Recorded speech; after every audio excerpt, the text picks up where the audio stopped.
Hey there, all you friends and family. Over the coming weeks, I'm hoping to make some videos for you that tell you a little bit about my life here on the island, what it's going to be like in the coming months, what I do, what the ministry is all about, maybe just some things about the culture, and maybe I'll give you some tours of my apartment and the studio. Not sure how often I'm going to do this, not sure really how they're going to turn out. They're going to be impromptu, just talking to you. Hopefully as a friend. It's a little difficult doing that between me and the camera, but we'll try it. But anyways, in this very first video, I wanted to talk to you about the trip here, what it's like to travel here. Obviously, I just got here less than 24 hours ago, actually, but I wanted to make this video for you. The trip to get here took approximately 30 hours, a little bit less than that, counting layovers. I left Harrisburg, Pennsylvania early Saturday morning. I had a very short flight to Washington, D.C. From Washington, D.C., after a short layover, I had about a 10.5-hour flight to Honolulu, Hawaii. From Honolulu, Hawaii, again, a very short layover, and I had another 7.5-hour flight on to Guam.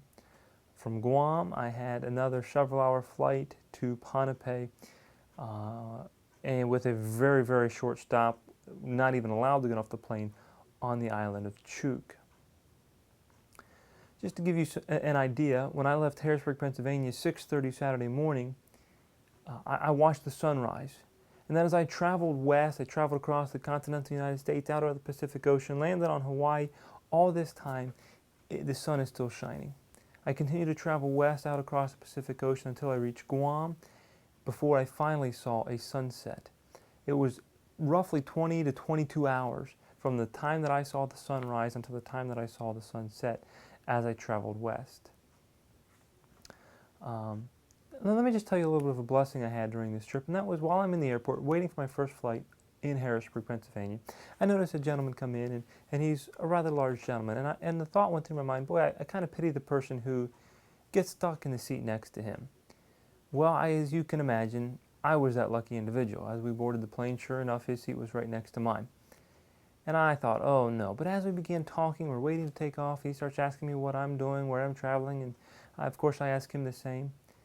And I come to find out he's a Christian. He starts quoting verses to me with the references about how God has a plan for you and about how we should follow Him with each step of the way and how we should trust Him day by day. It's not about the future. It's not about the past. It's about living for Him today. And all these different things. And, just really an encouragement. And then as we kind of finished up the conversation, he promised to pray for me. And that was just an encouragement to start my trip by meeting someone who doesn't even know me and yet promised to pray for my missionary endeavor. Let me just leave you with a few little things to pray for. Number one, when you change your time zones by 15 hours, just for some of you who are wondering, Pohnpei is 15 hours ahead of East Coast and Eastern Standard Time. And so when you change your body by that much, move your location that much, it takes a while for your body to adjust to that time zone. When you're trying to go to sleep, your body says you should be awake. And you feel tired, you lay down and it seems like you're wide awake. So just pray that I would adjust quickly to that time zone difference. Also, please continue to pray for Ruth Ann Arthurs. Dave, obviously, as you may know, passed away about a week ago, last Tuesday. And just because Dave has passed away, the funeral's over, does not mean that Ruth Ann does not continue to need our prayers. As well as her daughter Denise. Her daughter is with her right now here on Pohnpei. They will probably both be leaving here in about a month. Also, please pray for a young couple named Josh and Sarah. They are right now on the island of Chuuk, which is the next major island to the west of Pohnpei, also an island in the Federated States of Micronesia. They are right now on that island taking a survey trip and praying about returning to that island to minister full-time. So I would just ask that you would pray for them as they minister and as they kind of learn some of the culture that they may be dealing with in the future, that the Lord would bless their trip. I hope you enjoyed this video. Goodbye for now, and stay tuned for some more videos.